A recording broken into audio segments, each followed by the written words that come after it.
comunidad internacional, ¿cuál es el papel que tenemos? ¿Qué papel tiene España ahí? ¿Qué papel tiene la Unión Europea? ¿Y cómo podemos ayudar a partir del día 28?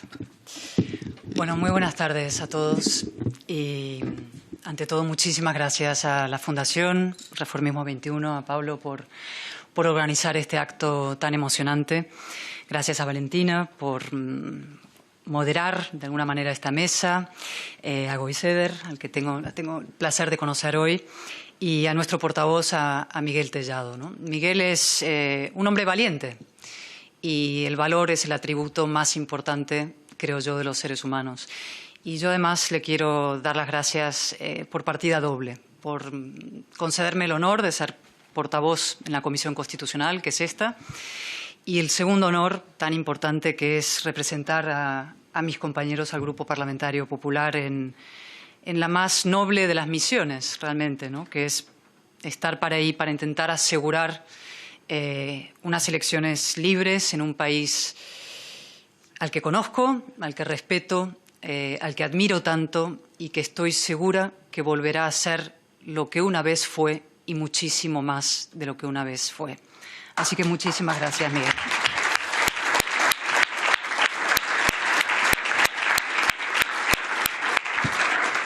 Valentina y yo nos hemos puesto de acuerdo en el color, que yo creo que tiene que ver más con el subconsciente colectivo del fútbol de ayer que con el chavismo, pero nunca se sabe. Pero no nos habíamos puesto de acuerdo, pero se ve que de alguna manera también sí, en hablar de esta sala constitucional, ¿no? Que no es cualquier sala del Congreso, ¿no? Es la más adecuada para celebrar un acto como este. Efectivamente, ese cuadro es El Abrazo, 1976, lo pintó Juan Genovés, es un homenaje a los abogados laboralistas asesinados en Atocha, pero luego se convirtió en el gran símbolo de la transición española, ¿no? De la reconciliación que hizo posible una transición pacífica de la dictadura a la democracia. Y los 7 cuadros maravillosos, estos de Hernán Cortés, un gran pintor, son los 7 padres de la Constitución, y ahí hay monárquicos y republicanos, hay creyentes y ateos, hay catalanes, hay castellanos y de distintos lugares de España. Es decir, juntos, los distintos forjaron una nación de ciudadanos libres e iguales en el que tenemos la fortuna de seguir viviendo, ¿no? Y esos 2 cuadros representan ese espíritu de concordia y de compromiso con la democracia que debería presidir este momento tan especial de la política en Venezuela, ¿no? Y es un espíritu de concordia y de compromiso democrático que sabemos que preside en el pueblo de Venezuela, que está masivamente presente, y en el liderazgo de la oposición democrática. Veo aquí a Antonio, el que, en fin, te mando un abrazo especial. Sabes lo que te admiro desde que te escuché la primera vez en Caracas en el año 2014. Dije, ¿quién es este enorme líder político? Preside, como digo, en el pueblo, desde luego, y los líderes de la oposición, pero no está claro que esa voluntad esté presente en el régimen, ¿no? Y por eso es nuestro deber seguir alentando, alertando y ejerciendo la presión para que esa transición a la democracia se produzca, ¿no? Me gustaría, si me dais unos minutos, trasladar 3 mensajes y una lección aprendida de Venezuela. Los mensajes son un mensaje de esperanza, un mensaje de vigilancia y un mensaje de exigencia. Y la lección la dejaré para el final, ¿no? El mensaje de esperanza es en la línea de lo que han explicado muy bien Valentina y ha explicado también Goiseder, ¿no? Estamos ante la oportunidad real del fin de la dictadura y de la recuperación de la democracia. Lo que está ocurriendo es muchísimo más que una poderosa, impresionante, diré, movilización electoral, ¿no? Es un tsunami social de un calado profundo y absolutamente conmovedor, profundamente emocionante, ¿no? Lo decía María Corina Machado en una sesión por videoconferencia, evidentemente, en el Senado hace poco. Dijo, esto es una lucha ética por la verdad, una lucha existencial por la vida y una lucha espiritual por el bien. Maduro no solamente se ha convertido en el rostro del hambre, de la corrupción, de la violencia, de la represión, sino también, como decía Goiseder, del exilio masivo, es decir, de la separación de las familias. 7,7 millones, 8 millones de personas que se han visto obligadas a huir de su país. Es decir, no es solamente una destrucción institucional o una destrucción económica, es una destrucción de lo más sagrado que tiene un ser humano, más allá de su vida o su libertad, que es su familia. Es decir, son madres que no pueden besar a sus hijos, son hermanos que no pueden abrazarse, son hijos que no pueden enterrar a sus padres. Y no tienen que contárnoslo porque aquí estáis tantos de vosotros, casi, si no me equivoco, 500.000 venezolanos que hay en España. Y además, en mi caso, no me lo tienen que contar porque lo he visto con mis propios ojos. Mi último viaje a Caracas fue hace 5 años, en el año 2019. Fue cuando se hizo un intento heroico y finalmente frustrado de llevar ayuda humanitaria de Colombia a Venezuela en la frontera. Y yo vi ahí con mis ojos a madres descalzas cargando a bebés en brazos y a niños, llevando pequeñas bolsitas, cruzando la frontera, partiendo rumbo al exilio, miles de kilómetros hacia el Perú, hacia donde fuera, hacia Chile, sin nada. Yo era periodista en la época y les preguntaba ¿dónde van? Me decían, no sabemos, pero huían de su país, insisto, descalzas y cargando a sus niños. Ahí vi también cómo jóvenes eran tiroteados en la frontera, intentando llevar ayuda humanitaria. Vi a jóvenes torturados, estudiantes que habían sido violadas, es decir, yo lo he visto con mis propios ojos. Y en un viaje posterior también vi, porque fui a verle a Leopoldo López en la cárcel, en Ramo Verde, no pude verle, no pude entrar a verle, pero sí vi su brazo a través de las barrotes de la cárcel y como me tocaba el alma llanera con su 4 desde ahí arriba y me decía, españoles, abran los ojos. Era cuando llegaba Podemos al poder. Es decir, yo lo he visto todo y eso fue hace 5 años y las cosas, como bien sabéis, vosotros han ido francamente a peor e incluso pueden ir a peor. Como bien decía Weiseder, son unas elecciones con un comando electoral, es decir, el equipo de campaña asilado en una embajada, es decir, esto no son unas elecciones normales, con una candidata inhabilitada, una de las personas que más respeto y admiro del mundo, debo decir, a María Corina. Y aprovecho, si no me equivoco, que está la hija de Edmundo González aquí presente, Carolina.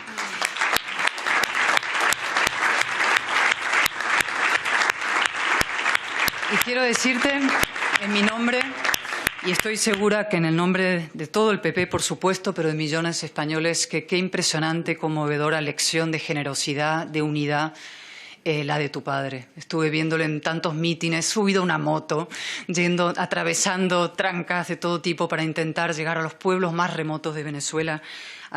Forman con María Corina un tándem absolutamente heroico y de verdad mi admiración. Así que primero, mensaje de esperanza. El segundo, de vigilancia, ¿no? La amenaza de fraude existe, por supuesto, pero lo tienen más difícil que en otras ocasiones y eso hay que subrayarlo y esto es muy importante. Vais a leer en periódicos que dicen de pronto hay polarización en Venezuela. No es verdad. En Venezuela no hay polarización. No hay 2 Venezuelas enfrentadas. Las hubo. En su día las hubo, dos Venezuelas enfrentadas, pero ya no. La diferencia está probablemente 80-20. 80 por la democracia, por la libertad, y un 20, si acaso, por el régimen, por el status quo. Es decir, los venezolanos ya se han reconciliado en su deseo de vivir en libertad. Falta que el régimen se reconcilie con esa realidad, la suma y la acepta. Y para eso es absolutamente esencial que extrememos la vigilancia, la presencia y la presión, ¿no? Hace poco Maduro rechazaba la presencia de observadores de la Unión Europea y el señor Borrell, hace unos días, pues emitió unas declaraciones diciendo que lamentaba mucho que el señor Maduro hubiera rechazado la observación, simplemente lamentándolo, ¿no? Y esa política de brazos caídos frente al régimen es en realidad una política de moral caída, ¿no? Y me recuerda mucho algo que denunció Mario Vargas Llosa, nuestro querido Mario Vargas Llosa, hace ya muchos años en un famoso debate con otro escritor, con Günter Grass. Él habló del racismo visceral de muchos europeos que aceptan y promueven para América Latina lo que jamás aceptarían para sí mismos. Y yo quiero decir que nosotros hemos luchado contra ese racismo visceral siempre, defendiendo para los venezolanos lo mismo que reclamamos para los españoles, es decir, un gobierno limitado, justicia independiente, sistema plural de partidos, medios libres, sociedad abierta. Y por eso lanzamos 2 mensajes, ¿no? A la dictadura, que sepa que no va a contar con la indiferencia española como aliada, por lo menos no con la nuestra, y mucho menos con la connivencia. que vamos a vigilar el proceso electoral, que vamos a denunciar cualquier intento de fraude, que vamos a acompañar el ineludible proceso de transición a la democracia y que lo haremos como se debe hacer, que es sobre el terreno. Y a los venezolanos, a vosotros, a ustedes, quiero deciros que España, y lo sabéis, es también vuestra casa, que os hemos recibido y lo seguiremos haciendo si hace falta con los brazos abiertos, pero que somos perfectamente conscientes de lo que vosotros queréis es volver a vuestra primera casa. La inmensa mayoría, con vuestras familias, hermanos, padres, ancianos, y que vamos a luchar para que podáis hacerlo en libertad y en seguridad, y que tenéis nuestro absoluto compromiso con ello. Tercer mensaje, y perdona que me extienda, es un mensaje de exigencia. A quien podemos exigirle aquí, que es evidentemente la Unión Europea, pero muy especialmente al Gobierno español, ¿no? Los españoles, mi primera intervención parlamentaria en el año 2014, la primera que pude hacer, fue de hecho defendiendo la liberación de los presos políticos venezolanos. Fue cuando habían detenido 50 matones al alcalde de Ledesma, ¿no? Y yo dije ahí algo que repito ahora, ¿no? Esa obligación nuestra con los venezolanos no se deriva solo de nuestros profundos vínculos históricos, culturales o biográficos, sino que son consecuencia de nuestra pertenencia a una misma comunidad moral, ¿no? La Constitución de Cádiz decía españoles de ambos hemisferios. Eso evidentemente no rige, pero sí rige, y más que nunca, lo de demócratas de ambos hemisferios. Y no hay fronteras morales en esa batalla, con lo cual tenemos una obligación hacia vosotros. Y quiero decir que el papel del Gobierno socialista, y siento aquí ser la antipática, no ha estado a la altura. Ha habido una mezcla de desidia. La verdad es que no están moviendo un dedo en defensa de la democracia y de la transición en Venezuela. Un punto grave de hipocresía, y esto se lo dije, lo resumí yo cuando sacaron a Franco del Valle de los Caídos. Dije, durito con los dictadores muertos y blanditos con los dictadores vivos. Atrévanse con Maduro, ¿no? Y luego ha habido en algunas personas una complicidad inaceptable. Y me refiero al señor Rodríguez Zapatero, cuya relación de intimidad antidemocrática con Maduro es sencillamente inaceptable y una vergüenza. Y todo esto debe cambiar. Tiene que haber un cambio absoluto y total de política para que España vuelva a América Latina, pero vuelva en defensa, con una agenda profunda y completa de defensa de la democracia y la libertad. Y además con un apunte, también antipático, que es a las empresas con intereses en Venezuela, que son muchas, internacionales y también españolas, ¿no? Muchas de ellas han hecho negocio con la dictadura. Pan para ellos hoy y hambre y represión para millones de seres humanos. Y eso también ha de cambiar desde el entendimiento profundo de que no hay mejor inversión que la defensa de la democracia y de la libertad. Y ya para acabar, una última lección que creo que es importante también para los españoles, ¿no? ¿Qué hemos aprendido de vosotros de la lección venezolana, ¿no? La experiencia vuestra yo creo que nos permite meditar sobre una cuestión clave, probablemente de las cuestiones más importantes contemporáneas, que es ¿qué es una democracia, ¿no? Y cómo se destruyen las democracias y, por tanto, cómo hay que defenderlas. Mucha gente dice, si hay elecciones, pues entonces no es una dictadura, ¿no? Pues eso no es verdad.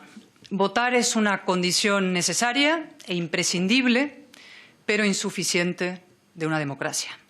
Hay gobiernos que ganan democráticamente en las urnas y luego destruyen las democracias desde el interior. Son lo que yo llamo hace tiempo los burros de Troya de la democracia. Por eso de no ennoblecerlos con lo del caballo, pero en fin. Que se disfrazan de demócratas para destruir, erosionar, socavar la democracia desde el interior. ¿Y cómo detectamos a un burro de Troya de la democracia? Pues en general, como no pueden gobernar por adhesión, intentan gobernar por odio, es decir, generando suficiente odio en la sociedad de una mitad contra la otra. Levantan muros entre los ciudadanos. Su fin es el poder absoluto, el medio la polarización. En segundo lugar, atacan a los contrapoderes, a los jueces, a la oposición, a la prensa libre. Es decir, en una fake democracia de este tipo hay contrapoderes en fachada, pero son de cartón piedra, son falsos. En tercer lugar, colonizan una a una todas las instituciones, una después de otra. Tienen dos objetivos favoritos en general, la Fiscalía General del Estado y los tribunales constitucionales. Esos son siempre ahí, ¿no? Y en cuarto lugar, lo que suelen hacer también es llegar al extremo de invocar la regeneración democrática para promover la destrucción de la democracia. Es decir, la pesadilla orwelliana hecha realidad, ¿no? Autócratas en potencia o con aspiraciones que se disfrazan de regeneradores, ¿no? Es decir, cuando oigan a un gobernante hablar de pseudomedios, sepan que están ante un pseudodemócrata. Y cuando oigan a un gobernante atacar a los jueces que investigan a sus amigos, aliados, socios, familias, sepan que están ante un aspirante autócrata. Y frente a eso, la lección venezolana profunda es que hay que hacer desde el minuto uno como los artificieros, lo que en España llamamos los TEDx, que son los que levantan las palabras para detonar el explosivo que traen debajo, ¿no? Diálogo, paz, calidad democrática, ¿no? Entonces hay que levantar esa palabra y ver qué hay en realidad debajo, ¿no? Defender los contrapoderes, fortalecerlos con todo coraje y con un verdadero proyecto de regeneración. Y para acabar quiero decir que esto es exactamente lo que vamos a hacer, cueste lo que cueste. No vamos a permitir que España se convierta en una democracia fallida y vamos a sacar a Venezuela de la dictadura. Vamos a defender el legado de la paz civil, de la transición española y vamos a lograr que Venezuela también haga su propia transición. Es un compromiso solemne, emocionado y, de verdad, gracias por el ejemplo que nos habéis dado y por la lección que nos seguís dando.